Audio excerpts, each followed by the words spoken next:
అదే RTV app వార్తల్ని క్షణాల్లో చదివే అవకాశం ఉంటుంది. ఒక న్యూస్ పేపర్, ఒక టెలివిజన్ ఛానల్ మీ చేతుల్లో ఎప్పుడూ ఉంటాయి. Welcome to RTV. నేను మీ గయాజ్ని.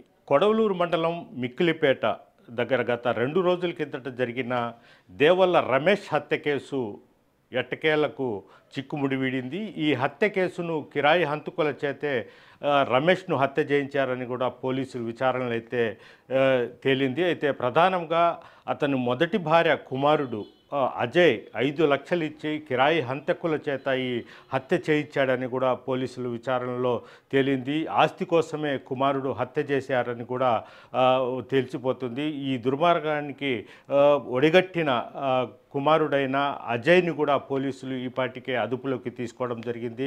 అయితే ప్రధానంగా దేవల్ల రమేష్ బుచ్చిరెడ్డిపాలెంలో ఉంటాడు. అతను గత కొంతకాలం కిందట సులోచన అనే మహిళతో అతనితో వివాహం జరిగింది. వాళ్లకు పిల్లలు కూడా ఉన్నారు.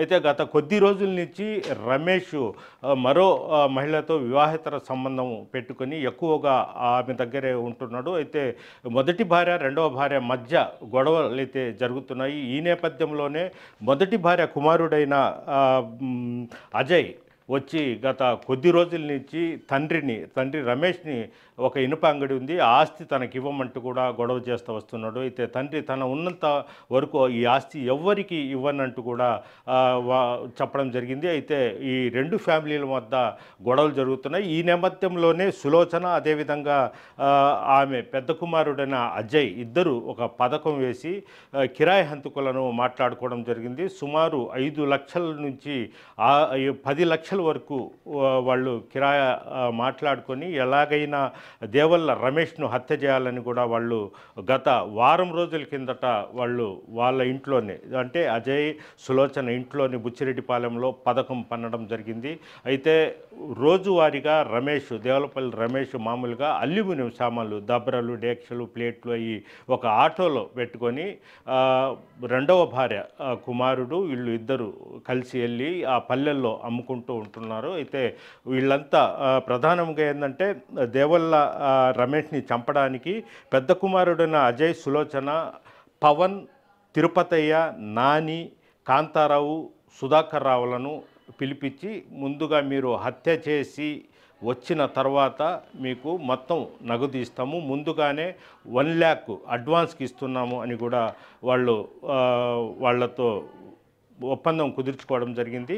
అయితే గత 2 రోజుల కిందట అంటే రమేష్ ఉదయాన్నే బండి తీసుకొని కొడవలూరు మండలం దగ్గర మిక్కిలిపేట ఆ ఏరియాలో పోతుండగా వీళ్ళు వెనక నుంచి 2 కార్లు వేసుకొని వచ్చి అడ్డంగా ఆటోను నిలిపివేయడం జరిగింది. నిలిపివేసిన వెంటనే వేట కొడవళ్లతో నరికి అతన్ని చంపి అక్కడి నుంచి పరారవడం జరిగింది.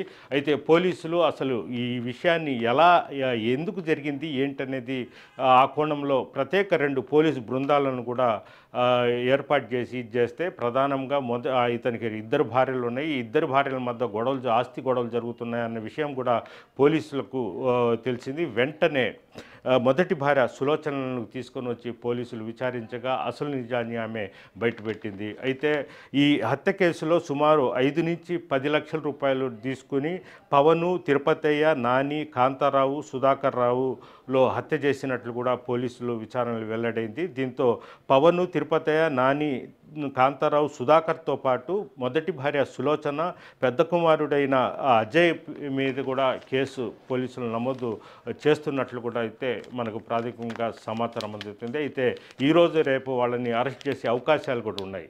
వీడియోని ప్రదీప్తో గయాజ్, ఆర్టీవీ, బుచ్చిరెడ్డిపాలెం నుంచి. మరిన్ని వీడియోస్ కోసం ఛానల్ ని సబ్స్క్రైబ్ చేయండి. లేటెస్ట్ అప్డేట్స్ కోసం వాట్సాప్ ఛానల్ ని ఫాలో చేయండి. అండ్ లింక్ డిస్క్రిప్షన్ లో ఉంది.